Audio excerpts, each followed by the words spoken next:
Hey everyone, and welcome back to another video. If you're new here, my name is Rachel. Hi, welcome. I make videos about books and education stuff and social commentary and all kinds of fun stuff. So it's great to have you here. Hi, hello. One of the things I talk about quite often on my channel here is poetry, and often people ask me for advice about how they should get into poetry, where should they start, how do you start reading it, and how do you analyse a poem.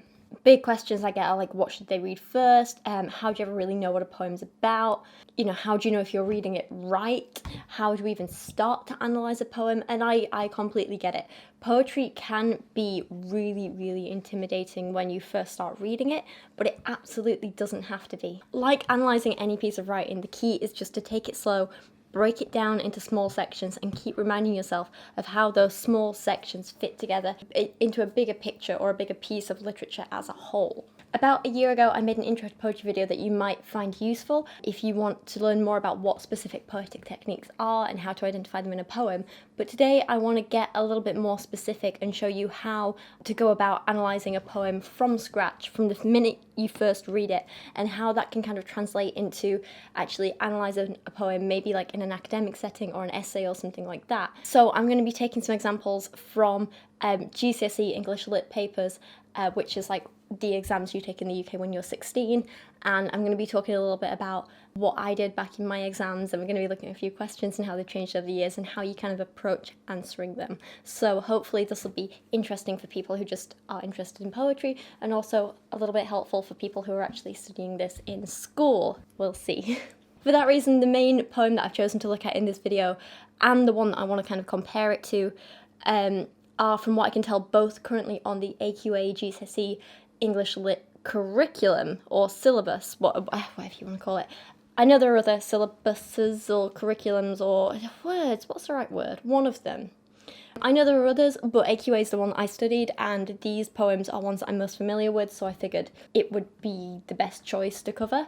And I actually chose this first one because it's a Simon Armitage poem, which I studied at GCSE, and it's one that I think, if my memory serves me right, I wrote about in my actual English Lit exam, so the nostalgia factor is there for me as well. Also, it's just an all-around excellent poem, packed with poetic techniques, so it's going to give us a hell of a lot to talk about.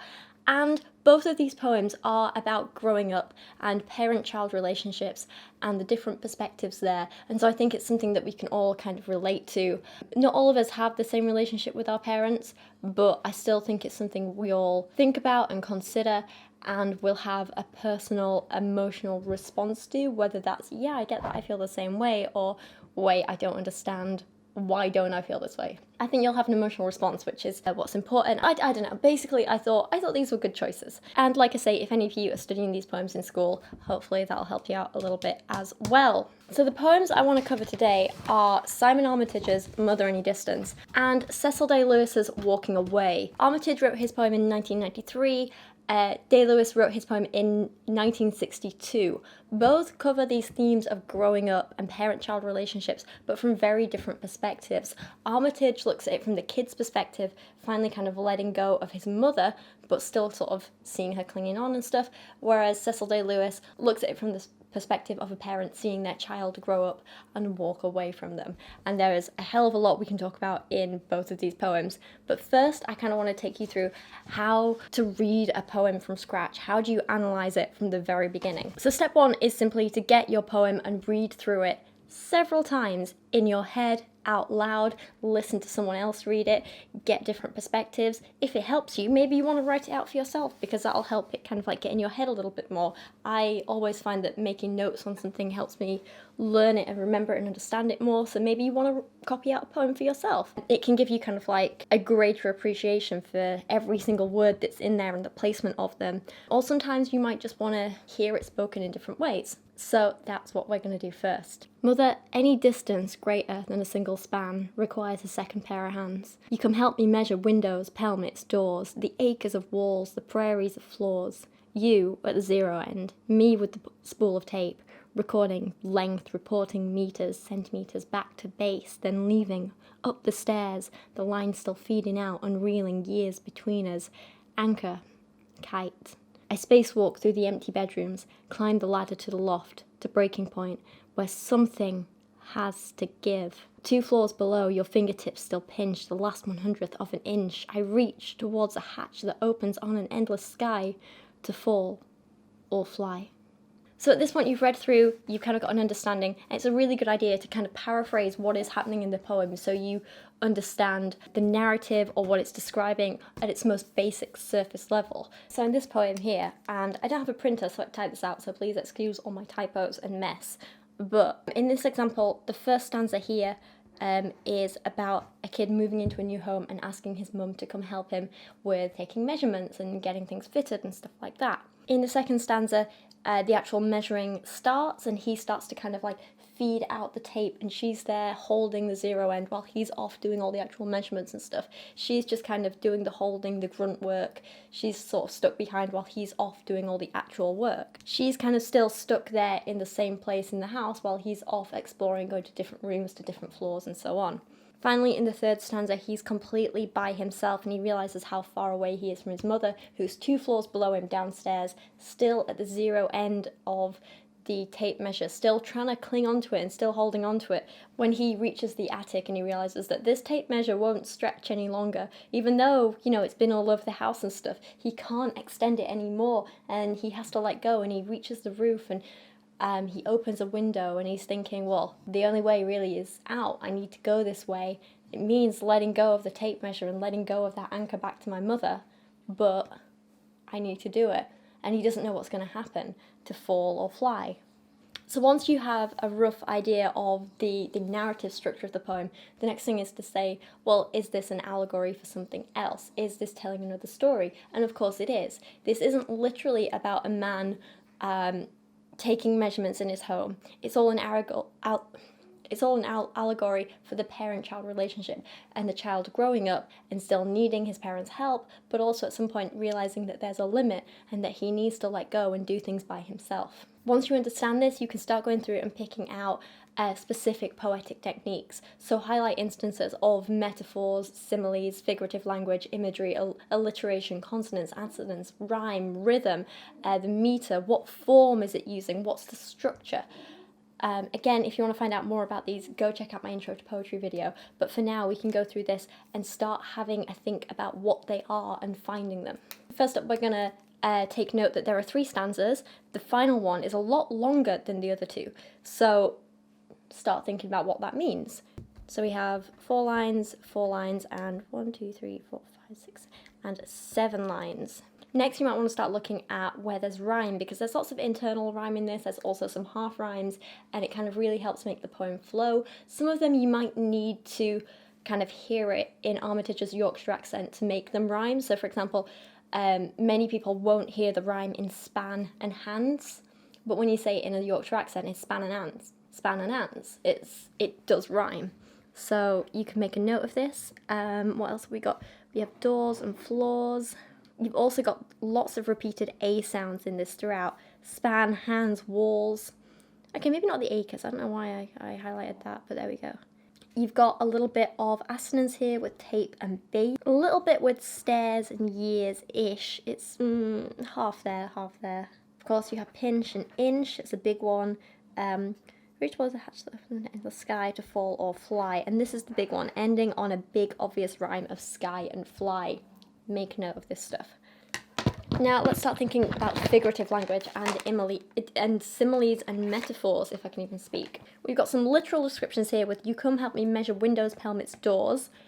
That's quite an obvious, straightforward thing. But the next bit, acres of walls, prairies of floors, and metaphors. There aren't really acres of walls, of course not. That would be insane. That would be a hell of a lot. So, metaphor, we can make a note of it. Again, we have more literal things with the spool of tape, recording length, leaving up the stairs, very literal descriptors, followed by a metaphor, unreeling years between us. And then the simple, anchor, kite, again a metaphor for the tape. I spacewalk through the empty bedrooms. Again, here, he's not literally spacewalking, but we'll talk about what this means in a minute, don't worry. We're just kind of picking them out for now. The breaking point, this I guess could be metaphorical. Something else to give. And then we have the quite hyperbolic endless sky. At this point as well, you also might want to make note of things like words you don't quite understand or references that you don't get, so you can go and look them up. So for me, one of the big things when I was first reading this, I was like, what the hell is a pelmet? I had literally never heard this word before, and I was like, what the hell? Quick Google search tells us that it is a narrow border of cloth or wood fitted across the top of a door or window to conceal the curtain fittings. At this point as well, in other poems, you might start looking for sort of intertextual references to other things. So like if it references maybe something from mythology or another book or a song or an artist or a poet or an author or someone, you might want to go and look them up and see who they are and find out what context that adds to things as well. So in this case, we know it's just another kind of part of the house, and it's probably been used because it fits with the rhythm and the meter and helps the poem flow rather than for any specific reason. That said, we might also want to read into this a little bit as well, and the fact that this is something that conceals. So you have a window which kind of opens you up to the world, you have doors which let you through, and the pelmets conceal stuff in your home. So maybe we can start thinking about the meaning of choosing those three things together. Something to consider. You might also want to start thinking about the rhythm as well and what's going on here. And then I like to go through and pick out any strong images that stand out to me, even when they're ones that aren't necessarily metaphorical or physical, or figurative. So for me, big one in this is your fingertips still pinch the last 1/100th of an inch. That is such a strong image there. Another one, again, we spoke about this briefly, is I spacewalk through empty bedrooms. Let's talk about that in a second as well. This one here, the line still feeding out, unreeling years between us. That image of the tape measure just unreeling and going on and on and on, so far that it could take years for it to open up. Or is it unreeling like years worth of memories or something like that? Again, interesting image worth thinking about. And up here again, we had these ones, the acres of walls, parades of floors, and the windows, pelmets, doors, which we spoke about briefly as well. So these are all ones worth talking about. Now, once you've kind of got your basic analysis like this, and you can keep adding to it and keep going with it, we've only done very kind of simple stuff here, so don't worry, you can go way more in depth whenever you want. You might also want to start thinking about certain structural things like his choice to use a lot of enjambment in this. So take this little example right here where he's got climb the ladder to the loft to breaking point where something has to give. So you have these line breaks here and here, and these lines here start mid-phrase, not even mid-sentence, but mid-phrase. So climb the ladder, something has to give. He actually does it up here as well. Look, see, recording length, he ends on this, and then leaving up the stairs. Again, we can start to think about why is he doing this? Why is he choosing enjambment in these lines? Especially the further down you get, the more enjambment there is. Whereas up here, it feels a lot more sort of very separate lines. Any distance greater than a single span requires a second pair of hands. This is enjambment, but it feels a lot more separate, like kind of two statements, like a this, then this. This is, you do this in these places, whereas this is literally like mid-thought, chopped in half. Why is that? Why is he choosing to do that? Because it is intentional. He does it down here, see again, reach towards a hatch. And of course on the last line, this is like mid-thought as well. So once you've kind of been through and you've started picking out the different poetic techniques and thinking about these things, and this is just very basic stuff, you can go way more in depth with this if you want, like start thinking about the syllables and the meter and where the stresses are, stuff like that. You can pick out way more technical details if you want, but for the purpose of this video, this is enough to work with for now. Now you want to start taking all of these techniques and thinking, why has the poet chosen to use them? How do they fit in with the perceived meaning of this poem? Or do they offer some kind of alternate explanation? So basically what you're doing at this point is you're taking the narrative and you're asking, what did these techniques tell me about this thing that's happening? Or what meaning can I take from this? How do you connect these two things? Because if it was just about the narrative, he'd say, I went to a house and my mum was there to help me. But this isn't just about the literal, he's telling us meaning in that as well. So from this, what we can gather is, we've already spoken briefly about these bits, so I won't go into them again, but let's take a look at this use of the acres of walls and the prairies of floors. These metaphors here along with what he's doing, which is asking his mum for help measuring some stuff in a new house that he's presumably bought.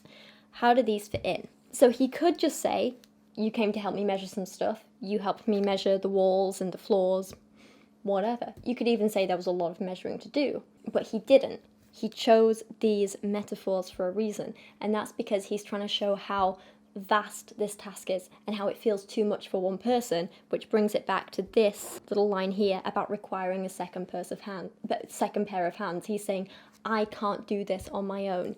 And think about what these words mean. Think about the connotations. So when we think of prairies, I think of kind of like exotic, I couldn't spell them for a second. I think of like exotic places, wild places, unpredictable places, you know? And when I think of acres, I think somewhere is vast. It's maybe unexplored. Again, wild.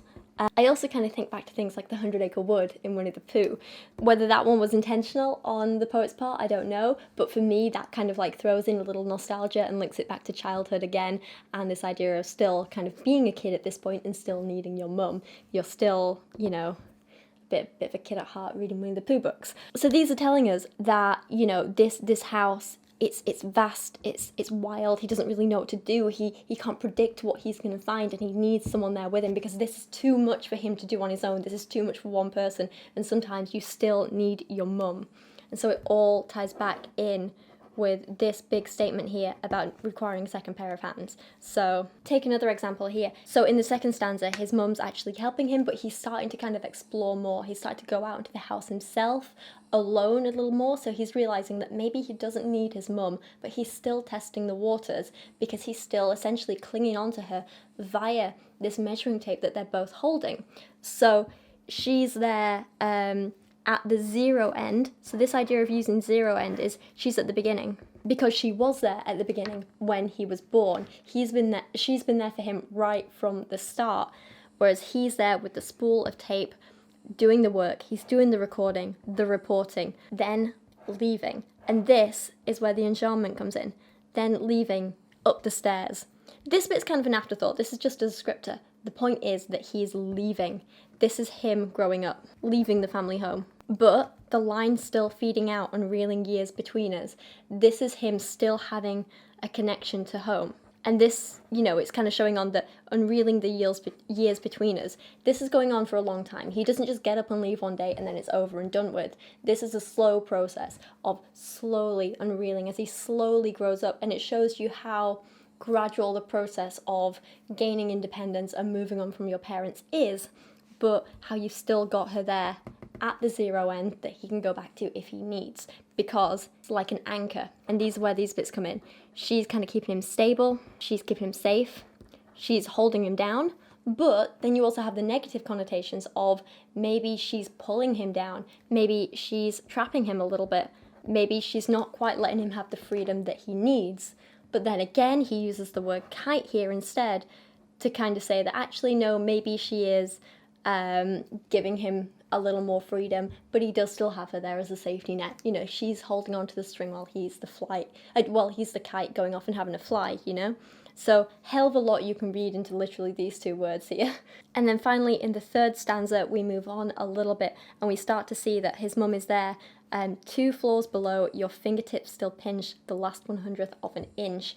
So at this point, again, you picture this woman there kind of clinging on to the tape measure as much as she can, and she's holding on and she's struggling, and you can get this image of this woman kind of grasping on as much as she can, but she's running out of space and room and time and everything, and she can't do it, and she's struggling, and you kind of feel the desperation here, you know? And this is like, again, a big metaphor for a woman kind of clinging on to her child even when he wants to go out there and be free and become an adult and explore for himself and have his own life. You're seeing this woman clinging on to every little bit that she can, and it's quite sad, but also you're like, well, damn, this is like a dedicated mother, you know? She is not going to give up easily. Is she strong or is she scared? And then finally we get him reaching the attic, the roof, and he finds this hatch. And for some reason we know that he needs to go out through this hatch. It's like the only way out. He's been through the house, whatever, and it seems like this is the way he has to go. I'm not quite sure why. this is kind of where, you know, it's a little more open to interpretation on a literal sense, but on a figurative sense, this is his life stretching out in front of him, a hatch that opens onto an endless sky. This endless sky is the life he has ahead of him, full of possibilities. It's unpredictable, he doesn't know what's going to happen, but also it's kind of completely natural that he wants to go out there and explore it. It's natural that he wants to go on with his life and go out into the world and be his own person. This idea of him going through the hatch into the open sky, the endless sky, this is him growing up, becoming independent, doing things on his own, without his mum there as a safety net. And the final line, we get this unpredictability. He says, once I go through here, I'm going to fall or fly. And we don't know what's going to happen.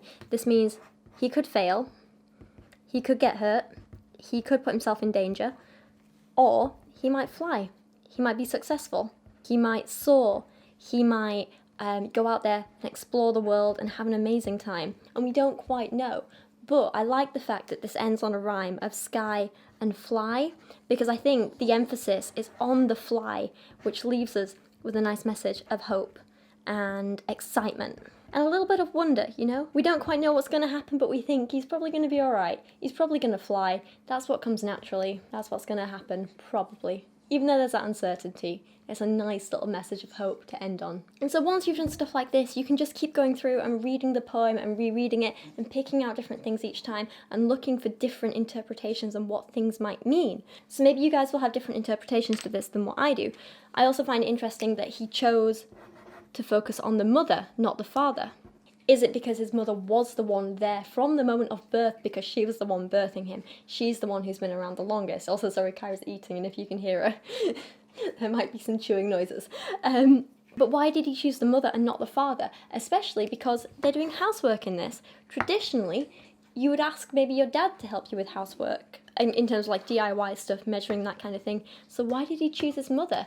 Is he subverting gender stereotypes? Is he subverting expectations? Is he saying that as a kid, no matter what you need, it's your mother you go to? Is it because Armitage himself didn't necessarily have a good relationship with his dad? Which is true from what we know. It was rocky, and you know this from reading his other poems. And on this note, at this point, it might be useful to go away and do a little bit of research about who the poet was. Who is Simon Armitage? When was he writing? And as we know, 1993, so the year I was born, but also what was going on at the time? What were gender stereotypes like? What was it like for Armitage, who came from what I understand, a pretty working class family in Yorkshire? Again, where was he writing? What was he writing about? Was he writing about any people in particular? So context really, really matters in these points. So Simon Armitage, a man in the 90s in Yorkshire writing about his mother, is going to be very different, and the context is going to influence how we read this in a much different way from, say, for example, Grace Nichols writing in the 80s about her mother when she was growing up in the, I want to say, 60s in Guyana, is going to be very different from Armitage writing in the 90s about his family in Yorkshire growing up in, I want to say, the 70s. Let me just check his age. Yeah, exactly, 60s, 70s. So context matters. Context changes how we interpret things. Armitage writing about his mother helping with a DIY stuff, for example, is going to have a very different meaning to Grace Nichols writing about her mother doing DIY stuff or cooking or whatever she writes about. Lots of things. Anyway, I'm rambling here. I haven't really thought this bit out. So you've annotated the poem. You've got some ideas. You think you might know what it's about and you have these different interpretations, but let's say you have to write an essay for school. What the hell do you do with this? How do you turn this into an essay? Or in my case, how do you turn notes like this into one of my videos? For this, I do want to look at a couple of examples from GCSE English Lit papers. So annoyingly, I couldn't find the paper online from 2009, which is when I took my English GCSE. I did find some of my A-level English Lit papers. So yeah, I didn't find the 2009 paper from when I did my English Literature GCSE, there we go, which is the exam you take at 16, for all those of you not in the UK. But I did find the paper from 2 years before, I want to say, which has some very, very similar questions to what I had to cover. So the questions back in my day were Still essay questions and worth slightly more marks, so they were expecting a slightly longer essay, but they were a lot more specific, which can actually be quite difficult because you're kind of limited in what you can talk about. The questions today from the looks of the exams are a lot more open, and you can cover kind of like more topics, and you can focus on the areas you want, which I think is fantastic because it gives you a lot more creative freedom. But we'll look at both. So from back in my day, exam questions were like, readers respond differently to different poems. Compare your responses to Kid by Simon Armitage with your responses to one poem by Caroline Duffy and two poems from the pre-1914 Poetry Bank. Compare your responses to each poem, how features, form, structure and language influence your responses. Or this one, which I actually remember writing a practice essay for.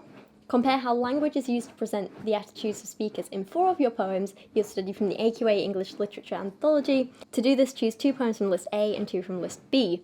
So these include Havisham by Caroline Duffy, Anne Hathaway by Caroline Duffy, November by Armitage, or Mother Any Distance, which we just looked at, by Armitage, and then 2 from list B, which include The Laboratory by Robert Browning, Sonnet 130, Shakespeare, My Last Duchess, Browning again, and The Man He Killed, Hardy. I don't remember actually studying that last one.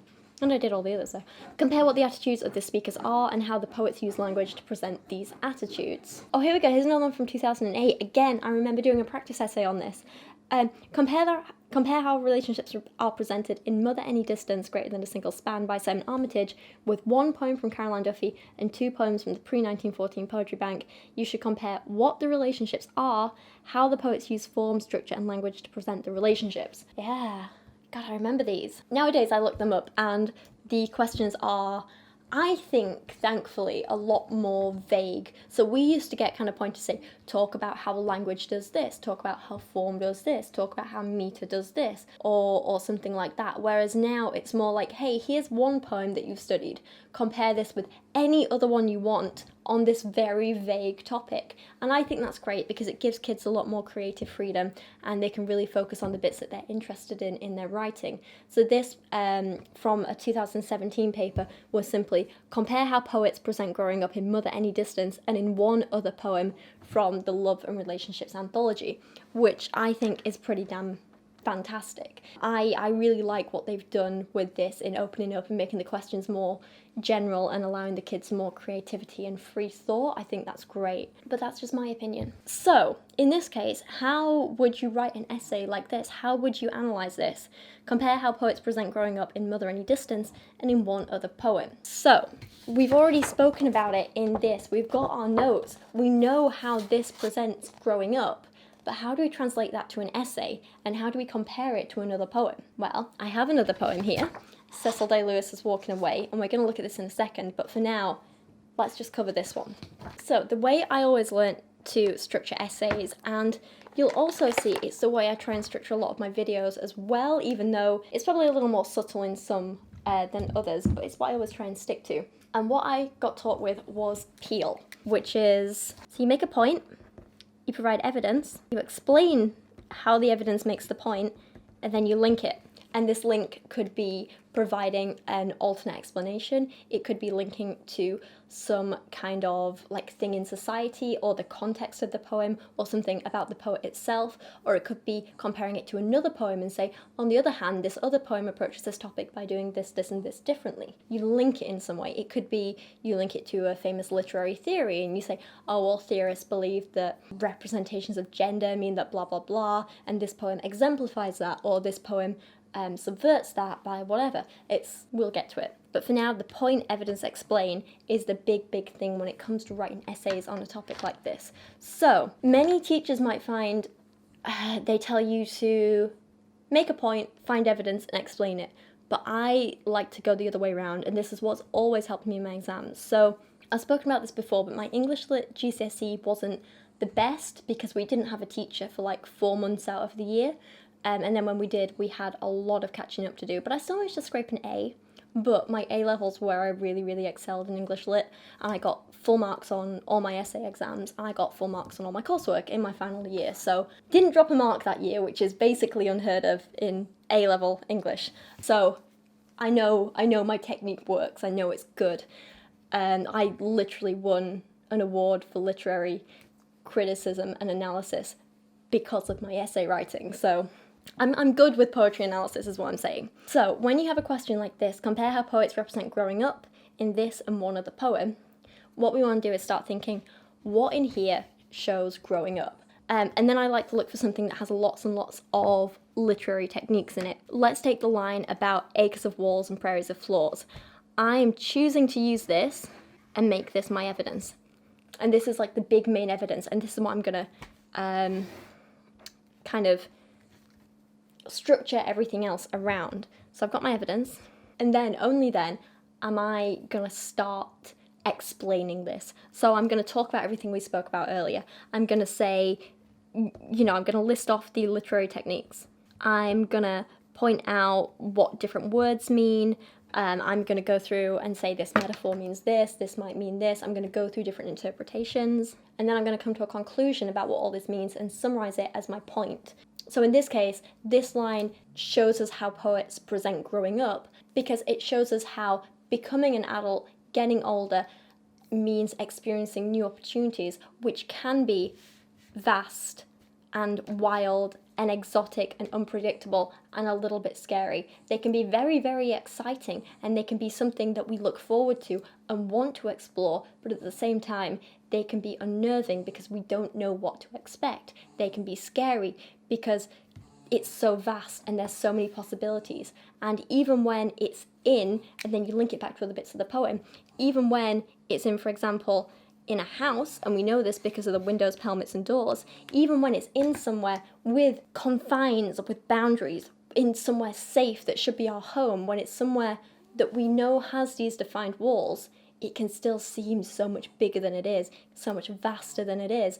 We can still not understand where these boundaries are until we go out and explore them for ourselves. And that's your point. Once you've kind of planned it out, you go and write it in the different order. So you make your point, you say, this is what they're showing, this is where it shows it, and this is why this shows this.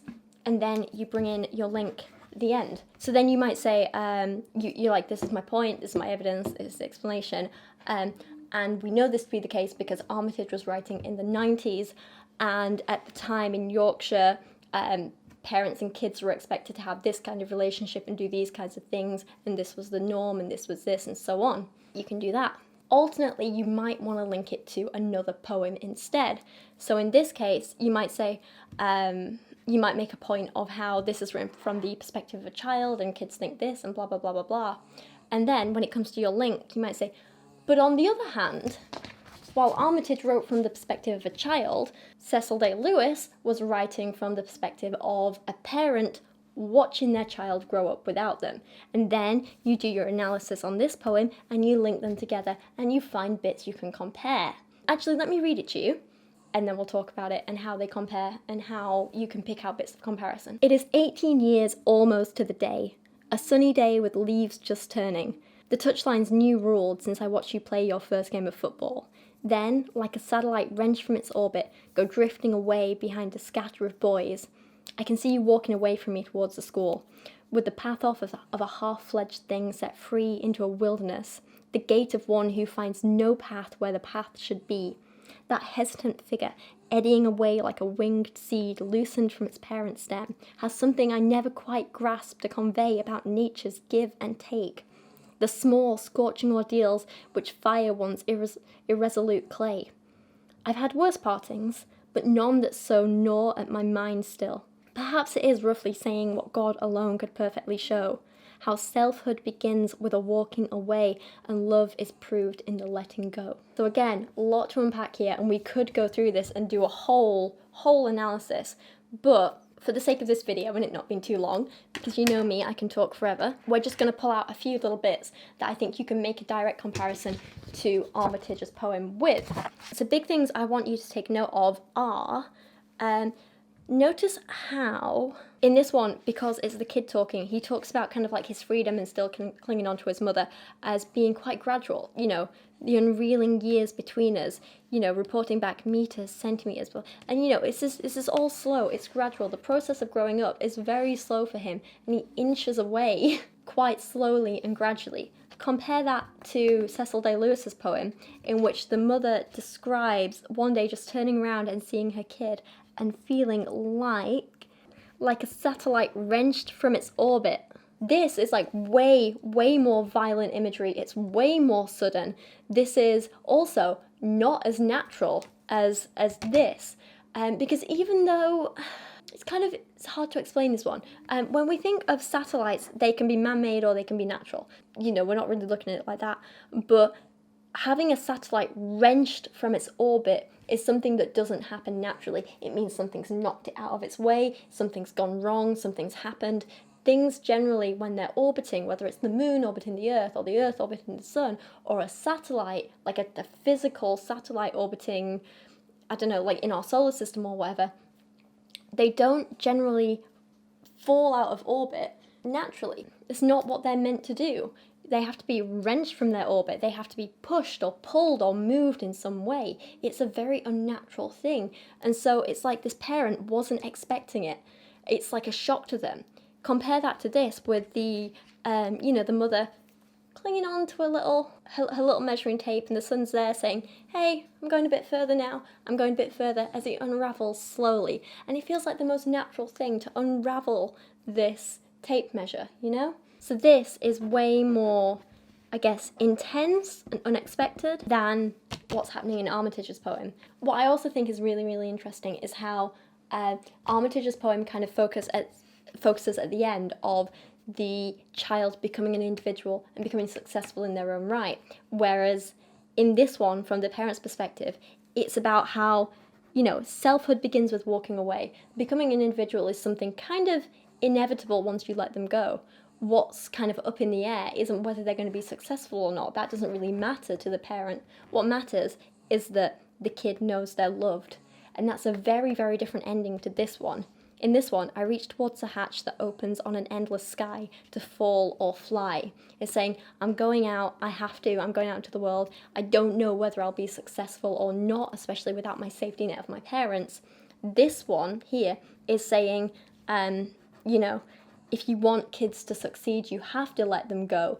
That's what happens. If you want them to be individuals and grow up, you have to let them walk away, but that's proving that you love them. You need to let them go if you want them to be a success. And that's what a parent's love is all about.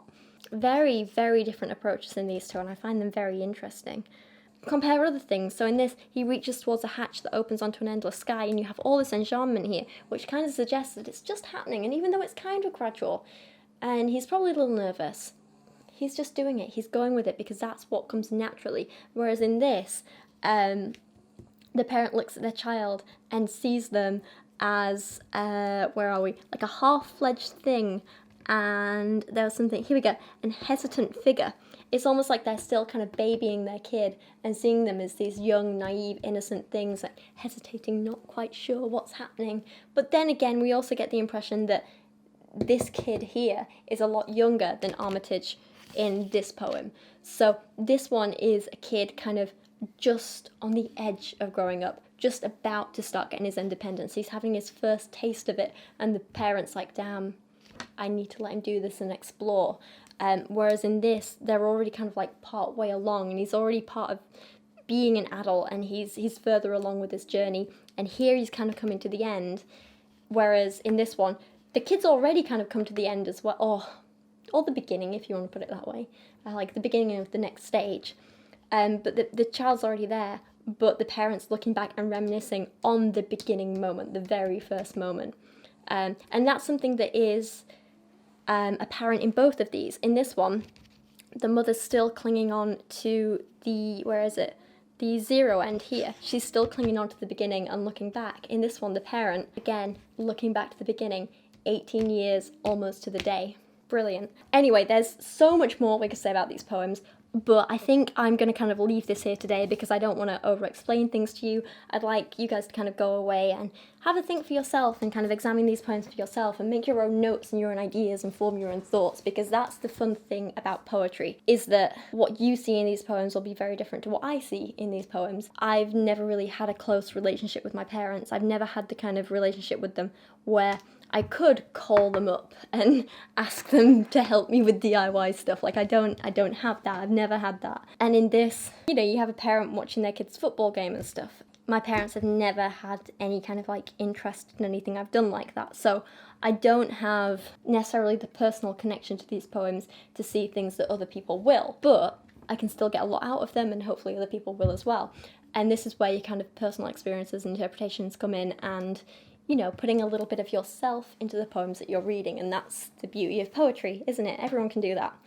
Anyway, hopefully I've made sense in this video. I didn't script it, I just kind of started talking. So, hopefully this is helpful a little bit, and hopefully this will help you in, you know, if you just want to start reading poetry, or if you're studying poetry in school and trying to write some essays on it, hopefully this will help you a little bit as well, and kind of help you in your structures and stuff. I'm looking into, at the minute, trying to find some of my old school essays, especially some of my A-level English lit ones, because they were good essays, I know that. And I'd like to kind of like look back at them and talk about them, and maybe talk about some of my thoughts at the time and how I went about writing them and researching them and what I do differently now, because it's 10 years on, a long time, I'm old. And so if I can find those files, I will, but they're on a hard drive, which is a little bit broken at the minute, so I'm going to post on Instagram today actually and ask for some help. If anyone can help me recover those, that would be really good. But for now, I am going to end this here. Thank you for watching today. Thank you for indulging my rambling. Thank you for helping kind of fuel my love of poetry over the last 18 months, 2 years. You helped refuel it and reignite my passion for it, and I appreciate it so much. And yeah, I hope you've enjoyed this. I hope you've learned something from it, and I will see you again soon. If you'd like me to do more of these videos as well, let me know and suggest me some poems. But for now, I'll see you all next time.